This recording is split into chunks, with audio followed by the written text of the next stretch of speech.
is time for a discussion on the most exciting, innovative, and even the most futuristic conversation on one of the most fascinating topics of our times, and that is artificial intelligence in the future of schools. So if you have ever wondered if robots will be replacing teachers, if AI will be assessing our papers, then we are here to explore all of these questions and even beyond. So fasten your seatbelts as we set off on this journey to explore what future holds for AI in our schools. And I would like to start with a fun question because before we start this tech-heavy discussion, let's warm up a little bit. So I want to ask each one of you, if you were an AI tool, what would be your specialty? Think of it as your AI superpower. I would like to start with Dr. Sazina Khan.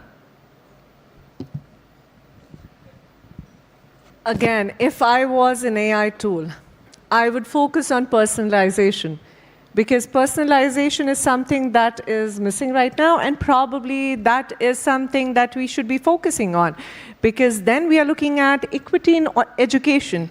So artificial intelligence would cater to equity in intelligence. That would be my tool. Absolutely. Mr. Sachin, what would you be like to be? Thank you. If I was an AI tool, then probably I'll not be corrupt. Because human beings are corrupt, machines are not. And the response which machines take from human beings, that makes them corrupt probably. So if I was an AI tool, I'll have no biases. Wonderful. Mrs. Supriti Chauhan, what would be your specialty? Since AI tools are meant to help personalization, I would say I would like to be an AI tool which turns every content or information a child or a teacher seeks for into a multi-sensory approach. So instead of just reading what you asked for, you also get a visual, you also get an audio, and you also probably get a tactile. I don't know how, but that's how I'd like to see it. Great answers, everybody. Can we have a huge round of applause, because such interesting answers we got here. And now that we have warmed up a little bit, it's time to dive into this exciting conversation. I would like to start with Dr. Sazina Khan. How do you think, first of all, we can integrate AI in our classrooms, and how do you think it can benefit students, educators, and administrators alike? Again, when we are talking about AI, we are talking about fostering education in today's world, while we are catering to equity and then understanding that artificial intelligence is not going to be a substitute, but it's going to supplement. What is it going to supplement? It's going to supplement greater education, creating future leaders where we ensure that they are equipped with 21st century skills to face the world. Now, when we are focusing on 21st century skills, we'll be looking at creativity, communication, and most important aspect that we tend to miss out is collaboration. Because we focus a lot on curriculum building, we focus a lot on curriculum design, or probably embedding teaching and learning, but then collaboration is the key to success. So Absolutely. That is something which we should be focusing on. Absolutely. Mrs. Supriti Chauhan, I would like to discuss a slightly sensitive topic on this note as well. Firstly, how do you think AI can help us shift away from standardized curriculums to more individualized learning paths? And then I would also like you to discuss a little bit about how we can take AI's help amid this growing suicide rate, especially among students. Because I think the prime reason is also because we are expecting all the students to learn at the same pace. Okay, so possibly I'll begin with answering to your first question, where you ask how we make the shift. So you actually answered the question itself when you said individual learning paths. So main job, as we say, since we are promoting AI into curriculum, into student learning, I would say, is to present learning that suits every child. Instead of just one glove that fits all, I would say personalized learning is the key to actually harness the power, the strength of an AI tool.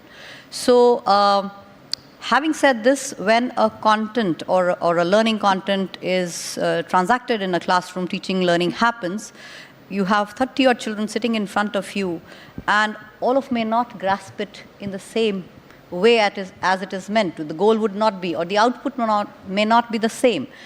That's where an AI tool comes in, supports the child's learning journey. The same content when after the teacher's lecture or after the teacher's transaction, if it is presented in exercises or activities through an AI support tool, actually personalizes where the child stands. The weaknesses, the strengths of the child tells the tool how much or how go back a step back and then represent the same information or the curriculum or the learning content. So I would say begin with blended learning, begin with what a teacher presents in the class, transacts in the class, and thereafter take it to assessment or a fun activity through an AI tool, which every child, all 30 of them take, but they will be at a different pace, they will be at a different learning path.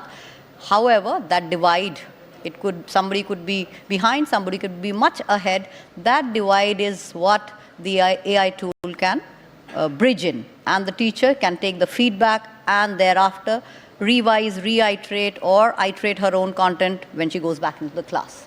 Now that's the way forward I see it, and that's how we are trying to do it in our school.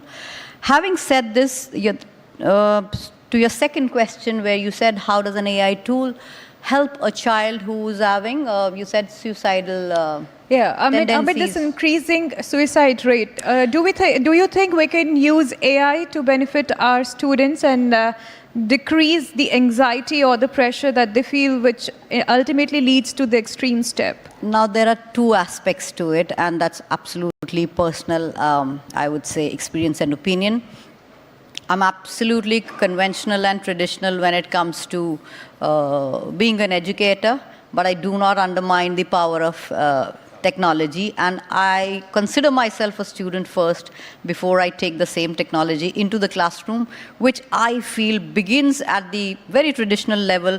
I think Avasthi sir just mentioned that we are weaning away our children from reading, but listening, speaking, reading, writing, two very conventional, traditional ways of learning cannot be done away with. Having said this, keeping that traditional aspect and the technology aspect, which we must and should take it in our stride and move forward, using technology to be able to guide, help, and counsel children who exhibit such tendencies, and living in a world where parents are busy, where a child goes back home when there's nobody at home.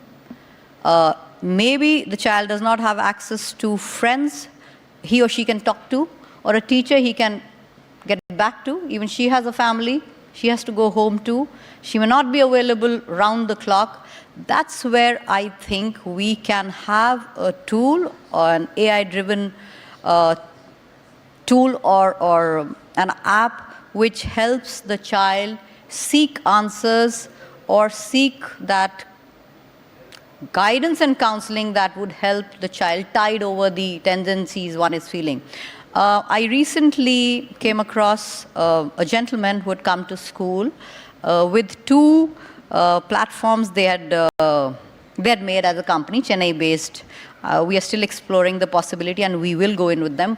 One of the tools, both the tools, one of the tools is for career guidance, where a child makes a profile, and whatever the child's interests are, they feed in, and the AI technology helps the child build a portfolio and what to take. And this begins at grade 7.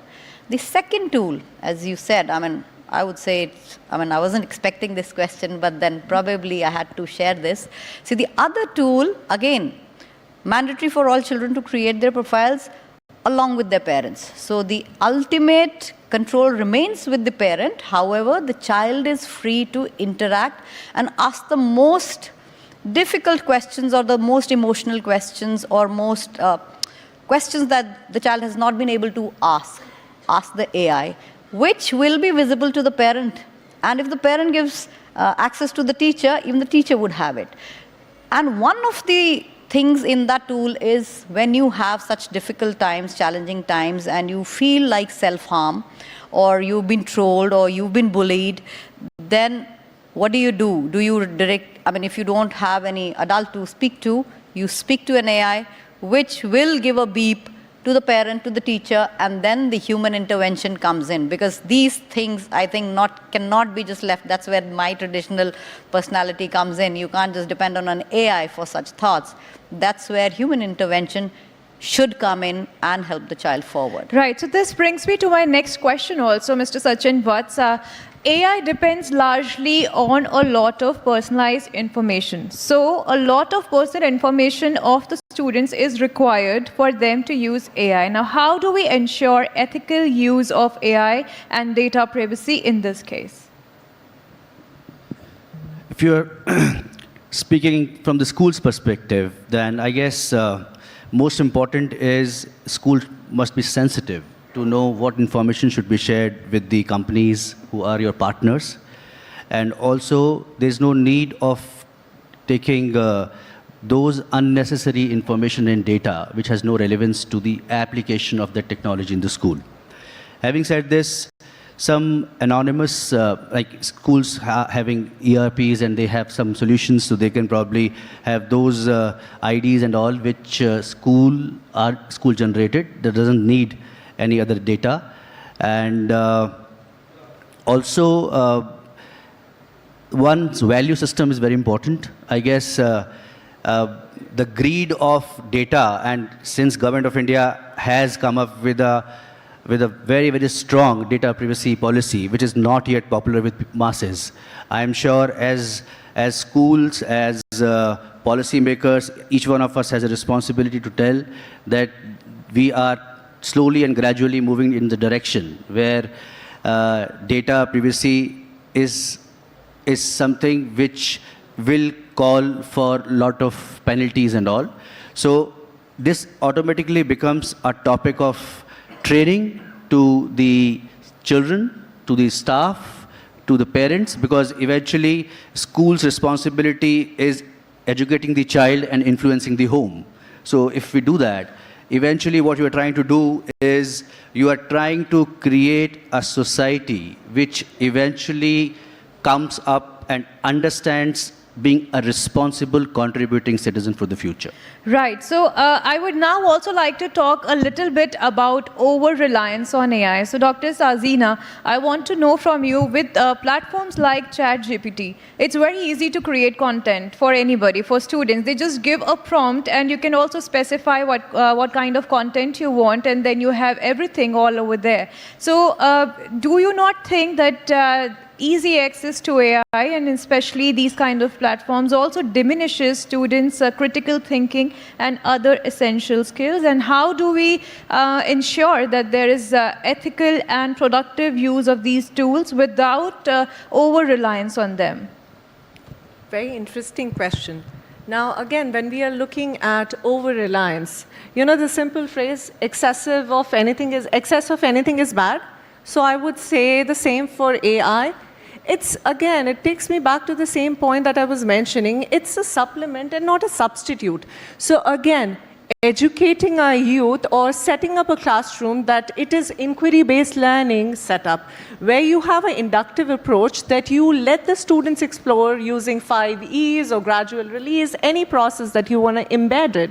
But then at the same time, ensuring that their critical thinking skills or their collaboration skills or creation, innovation, or entrepreneurial skills are developed, giving them enough time to collaborate in real time. Now we are ensuring that they are using their time in the classroom through blended learning, where they are working through think, pair, share, or different collaborative strategies. But then you are making sure when to include AI. Now you will make sure as an educator that you want to include AI. Now it can be done through different platforms. You can use Kahoot, you can use Padlet. They are endless. But then over-reliance. Now you need to educate your students. How do you do that? That takes us back to embedding those literacy skills or digital literacy skills into the curriculum. Because if we are looking at Common Core curriculum, or I'm talking from British curriculum point of view, you're looking at that being embedded from grade 1 level. Why wait for middle school or high school where you are looking at research skills? Why not tell a child that what is a resource, what is a source, what is a credible source? And just while you're reading with your kid a normal book, talk about illustration. So when you're looking at the illustration, you're clearly telling him, where is the illustration, or do you see the name? Just ensuring that the parents are also aware about this, because it is not only the onus of the schools or the educators to make the students learn, but it also takes care of including all the stakeholders where the parents are involved. Second thing is, we should ensure that you have these skills, the plagiarism checkers, that's perfectly fine. But we are also looking at embedding it in a way that you are not just relying on them. Why not go back to traditional ways, or, it is drawing up a balance of traditional technologies where you're using those, peer-reviewed articles. You're going back how you're embedding it, and then at the same time ensuring that students know that there is going to be a follow-up and there are going to be consequences, because if you want to make sure that there's a framework, you need to educate your students about it. You need to develop that literacy skills in them from the very beginning, ensuring that they know what is right and wrong, and that ethical consideration cannot come from AI, sorry. That hasn't been developed yet. That is the reason why educators are here, why we all are here. Because till the time education is there, we need to still look back that they are not, sometimes what happens, just the way AI is set up, it just generates that it is AI detected. But then there might be a student who has actually worked on that research paper and reprimanded for the mistake. He hasn't even done it. So why not ensure that that child is not reprimanded for the mistakes he hasn't done? Making sure that there's a rubric in place where the teacher will reflect back. There is a human checker first, then the AI is going to take place. So ensuring that AI is just supplementing it and ensuring that students are also aware of it, and teachers, educating the teachers. Because like what we are doing right now in Dubai, by a director general, Aisha Mehran, we just started a program there in April 2024, where we are educating educators about the use of AI. And then when the educators know how AI is going to be incorporated, they're going to be embedding it in their class, but at the same time, they're going to be presenting it in the next conclave. So they know how are they going to cooperate with that embedded technology, but not just relying on it, making sure that it's fostering, it's ensuring that the child is progressing and attaining at the grade level, not just regressive, and it's not diminishing the critical thinking skills, because there are some skills where the child just learns resilience, perseverance by actually those hands-on activities. AI cannot teach that. So we really need to know that hands-on skills have to come. Absolutely. With the skills. And on that note, I want to ask Mr. Sachin Vats, how much can we actually rely on these AI detection tools? Because I would like to mention it here that it's very interesting also that a LinkedIn user pointed that 97% of Bible is AI generated as per these flawed tools. Even Mahabharata and parts of Mahabharata are AI generated. For that matter, even Bible is AI generated, and so on. And also very recently, a woman from Pakistan had claimed that she lost her job. She was rejected by the employer because a flawed AI detection tool flagged her original work as AI generated. Now, how much and to what extent can we actually rely on these AI detection tools to assess our papers and the assignments? Well, this is something which I would recall a word called false negative and false positive. So something which, as an individual, as schools, this is where our role comes, because it is a tool which supplements, as Dr. Shazia said, we are trying to make our children understand the difference between fake and real. And sometimes, in the hurry of taking everything on board, schools do a mistake. So every school is different. They have a different philosophy. The need analysis is important. They need to understand that the framework is defined, and they have this AI policy in place. Like we reach out to an expert. Say, for example, we go to a tax consultant, we go to a doctor, we go to an architect, we go to an structural engineer when institution needs them.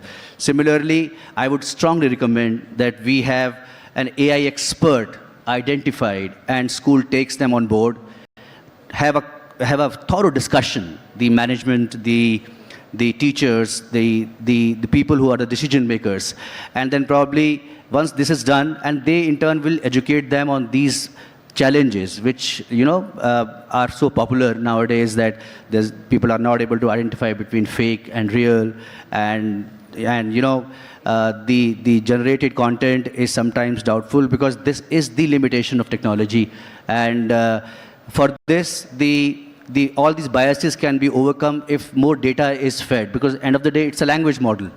The data is coming from whatever is in the past. It cannot see anything in the future.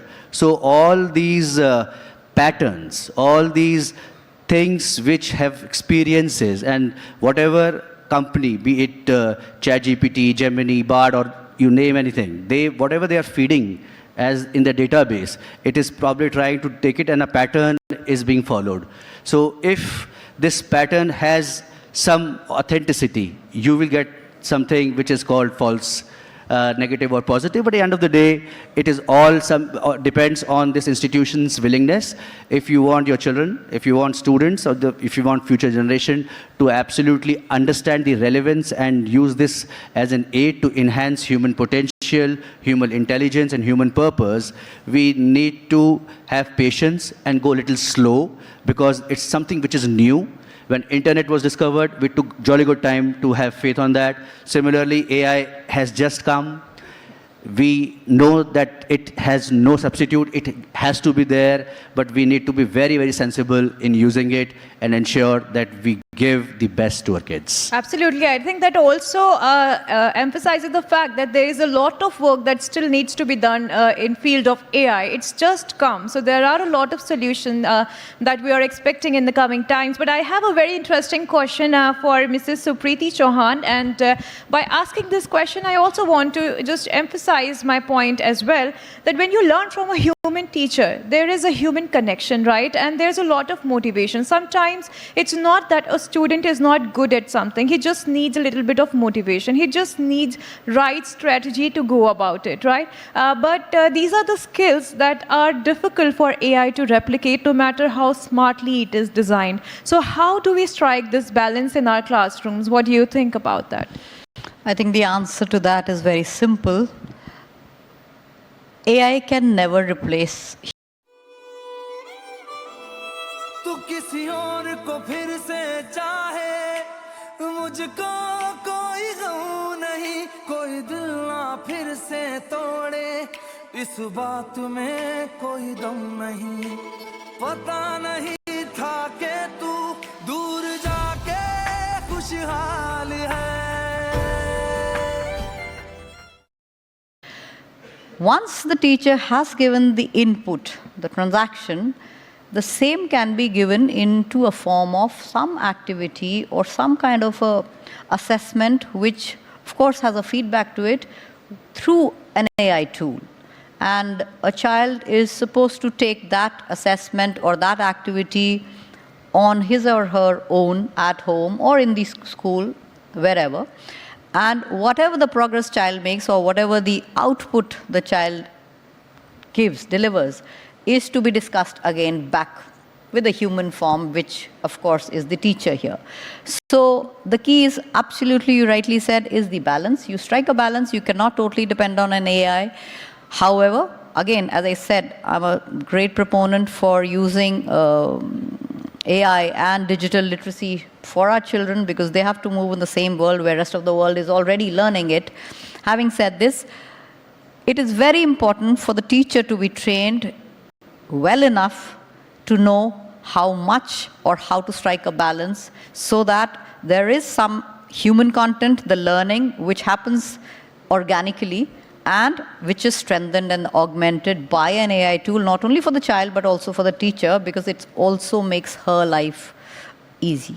Right. So to wrap things up, I have a very big and yet very easy question for each one of you. Because when AI came, everybody was talking about how it might replace a job. So even for content creators, I think most of the times it was said, buckle up because ChatGPT is here. So I want to ask this question to each one of you just to set the record straight. What do you think, Dr. Khan? In future, do you think robots can replace teachers in classrooms? Again, my colleagues here already summed it up quite well. Robots will never be able to replace teachers. Remember, humanization is really important. Why did we learn? Was it about the content? No. It was about the delivery. It was about that person standing there who taught us. So how would you, just having an eye contact with you and me, that is something that everyone looks at. I was having a conversation before the session with the Vice Chancellor sitting here. We were talking about what is lacking these days with the doctors and the patient. It's the human connection, it's the bond. So that bond, the mentor-mentee bond, is the utmost important thing. That's the crux of education. So it will never be replaced by AI, no matter what you do. Yes, it's an amazing tool that it will aid to teachers. You know, we had those teaching assistants, so yes, AI can be our teaching assistants, definitely. But yes, at the same time, we will ensure that the teachers are trained enough to know how to navigate through AI and use it to the full potential. At the same time, equip them to educate the students where to use it, when to use it, and how to use it. Absolutely. Mr. Vats, would you like to be a little optimistic for people who believe too much in science and technology? Do you think robots will be able to replace teachers anytime? Well, I would like to quote the author of *Sapiens*, Yuval Noah Harari. He says, to quote him, that I am concerned about the danger of natural stupidity than artificial intelligence. So probably if we are sensible enough to understand that I have to, because I have invented it as a human, I must keep it in my control. I should not let a day come when this robot is going to control me. So I have to be sensible. If I am sensible, I don't think that's going to happen ever. Mrs. Chauhan, I know your answer, but I really want it from you. So our answer is, of course, most certainly not. But I'm slightly digressing from what you asked. I just wanted to share. So in our school, we have EWS children, about 200 plus. How we used AI, because we send a lot of messages in English and circulars in English, messages on WhatsApp, ERP. And it became challenging for these children's parents to understand what the school is sending as a message.